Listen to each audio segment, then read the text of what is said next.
گھبرانا نہیں ہے کا مطلب وہ تو ظاہر ہے اب تو مذاق بن گیا، لوگ اس کو اور طرز پر دیکھتے ہیں، لیکن اگر آپ دیکھیں تو بہت بڑی موٹیویشن ہے اس ایک جملے کے اندر کہ گھبرانا نہیں ہے۔ یہ تو حضرت علی کا بھی فرمان ہے، نبی کریم صلی اللہ علیہ وسلم نے بھی فرمایا، اور ایون جب آپ قرآن کے متعلق دیکھتے ہیں وہ لا تحزن ان اللہ معنا، اس کا مطلب ہے کہ مت حزن کیجئے، مت ملال کیجئے، اللہ ہمارے ساتھ ہے۔ تو اس کا مطلب یہ ہے کہ پریشانی بذات خود ایک مسئلہ ہے۔ آپ جب پریشان ہو جاتے ہیں تو آپ حل تو دے ہی نہیں سکتے کیونکہ آپ تو پریشان ہو گئے۔ دوسری بات یہ ہے کہ جب کوئی گھبراتا ہے یا پریشان ہوتا ہے تو اس کی اگین جس طرح میں نے شروع میں عرض کیا، اس کے دماغ میں نتیجہ ہوتا ہے کہ اگر یہ نہ ہوا تو یہ ہو جائے گا۔ پریشانی سے بچنے کا سب سے بہترین حل اپنی زندگی کو ڈسپلن میں لانا ہے۔ آپ کی لائف اگر ڈسپلنڈ ہے، آپ کی زیادہ تر پریشانیاں ٹھیک ہو سکتی ہیں۔ مثال کے طور پر آپ کو ایک کام کرنا ہے 2 گھنٹے کے اندر اور آپ کے پاس 2 ہی گھنٹے ہیں، آپ اسے اگر 1 گھنٹے بعد شروع کریں گے کرنا تو گھبرائیں گے تو صحیح آپ؟ کیوں نہیں گھبرائیں گے آپ؟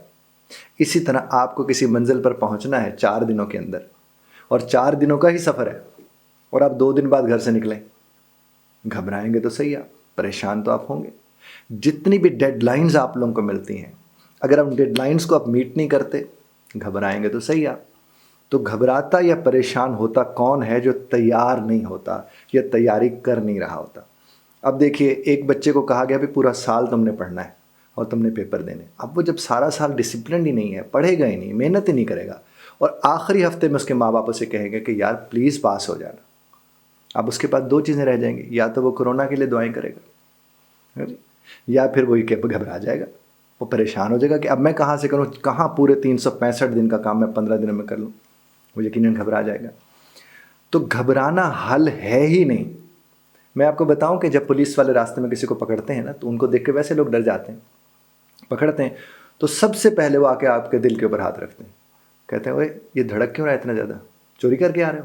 کوئی غلط کام کر کے آ رہے ہو؟ آپ اسے کیسے کوئی کہے میں آپ کے ڈرنے کی وجہ سے دھڑک رہا ہے، یہ بالکل ٹھیک چل رہا تھا، یہ آپ کو دیکھ کے دھڑکنا شروع ہو گیا، لیکن اس کے پاس کیا ہے، اس نے آپ کی گھبراہٹ کو بنایا۔ یہ جو ملزم کے لیے کہتے ہیں گلٹی ہے یہ ملزم، وہ کیسے کہتے ہیں اس کے چہرے پر پچھتاوا تھا، کہاں سے نظر آیا؟ وہ وہیں سے نظر۔ تو آپ نے کوشش یہ کرنی ہے کہ آپ نے تیار رکھنا ہے اپنے آپ کو، چونکہ دیکھیں نا وہ ہے نہیں کہ ہر گھڑی بدل رہی ہے روپ زندگی، ہر لمحہ نیا لمحہ ہے، تو ہم اگر الرٹ نہیں ہوں گے، تیار نہیں ہوں گے، تو کوئی بھی ہمارے پر چڑھ دوڑے گا، وہ ہمیں فتح کر کے آگے نکل جائے گا۔ اور اگر آپ تیار ہوں گے، ڈسپلنڈ ہوں گے، تو پریشانی والی بات ہی کوئی نہیں ہے۔ میں نے دیکھا ہے جب ہم لوگ یہ تھیسز ویسز لکھتے ہوتے ہیں، اس کا ایک کیلنڈر بنتا ہے کہ اگر آپ نے 3 مہینے میں یا 4 مہینے میں یا 6 مہینے میں یا 2 سال میں ایک تحریر لکھ کر پی ایچ ڈی کی، ایم فل کی، یا اس کی آپ نے دینی ہے ایم اے لیول پر، تو جو تو ساتھ ساتھ کام کرتے چلے جاتے ہیں وہ آسانی سے اس کو کر لیتے ہیں، ڈسپلنڈ ہوتے ہیں، اور جو کہتے ہیں کہ اچھا دیکھی جائے گی، اچھا کر لیں گے، پھر نتیجہ کیا نکلتا ہے؟ جو ہی دن قریب آتے ہیں وہ گھبرانا شروع کر دیتے ہیں، انزائٹی شروع ہو جاتی ہے، ڈپریشن شروع ہو جاتا ہے، پھر انہیں سمجھ کچھ نہیں آ رہا ہوتا کہ ہم کیا کریں، نروس بریک ڈاؤنس بھی اسی کی وجہ سے ہوتے ہیں۔ تو وہ سب سے بچنے کا طریقہ کیا ہے؟ وہ ایک ہی کہ ڈسپلن لے آئیں اپنی زندگی میں۔ آپ ڈسپلنڈ ہوں گے، آپ ٹائم پر اپنی ایکٹیویٹیز کریں گے، ٹائم پر اپنے کام کریں گے، بہت زیادہ فائدہ ہوگا۔ بلکہ موقع ملے تو میرے ایک لیکچر پڑا ہوا ہے کہ ہمیں سونا کب چاہیے، آپ اسے سن کے دیکھیے گا، اس میں نے یہ بات بتانے اور سمجھانے کی کوشش کی ہے کہ جو عشاء کی نماز پڑھ کے سو جاتے ہیں اور سورج کے اٹھنے سے پہلے اٹھ کے اپنے دن کو شروع کرتے ہیں، میں نے اکثر دیکھا ہے کہ وہ گھبرا نہیں رہے ہوتے، جو کہ ان کے پاس ٹائم اتنا ہوتا ہے۔ آپ کبھی فجر کی نماز کے بعد سے لے کر 11 بجے تک کام کر کے دیکھیں، دن کے 10-11 بجے تک، آپ کو 10-11 بجے پتہ چلے گا کہ دن تو ختم ہی نہیں ہو رہا، اور ہم ختم ہوئے ہوئے دن کے وقت اٹھتے ہیں 1 بجے 2 بجے 3 بجے جب آپ اٹھو گے، یہاں تک کہ میں آپ کو بات بتاؤں، اچھا آپ لوگ ایک دوسرے کو دیکھ رہے ہیں، یہ گھر گھر کی کہانی ہے، اس میں کوئی ایسی بات نہیں ہے۔ اتوار والے دن اکثر لوگ کیا کہتے ہیں، جو کام کرنے والے لوگ ہیں، جو سویرے سویرے جاب کرتے ہیں، اتوار والے دن وہ کہتے ہیں دن کا پتہ ہی نہیں چلا۔ دن وہاں آ کر ان سے پوچھتا ہے کہ شروع کب کیا تھا؟ جب شروع ہی مجھے 2 بجے کیا تھا تو پتہ خاک چلنا تھا۔ آپ لوگ اگر اتوار والے دن بھی اسی طرح روٹین سے اٹھیں، آپ اتوار سے لطف لے سکتے ہیں۔ اور کچھ بڑے عجیب لوگ ہیں جو پورے ہفتے کی نیند پوری کرتے ہیں اتوار والے دن، استغفر اللہ ثم استغفر۔ یہ ہو کیسے سکتا ہے کہ ایک دن کٹھی ہوتی رہے نیند اور اس دن جا کر ہم پوری کر لیں؟ یہ کیا ہو گیا؟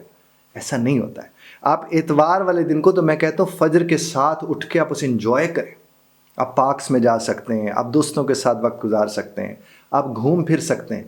2-3 بجے اٹھے، 10 بجے تک، یعنی 3 بجے اٹھ گئے، 4-4:30 تک فریش ہو رہے ہیں، اچھا کچھ کھا لیتے ہیں، مغرب کے قریب کہتے ہیں اچھا باہر جاتے ہیں، باہر کچھ ہوتا ہی نہیں، دن سے تو آپ نے لطف ہی نہیں لیا.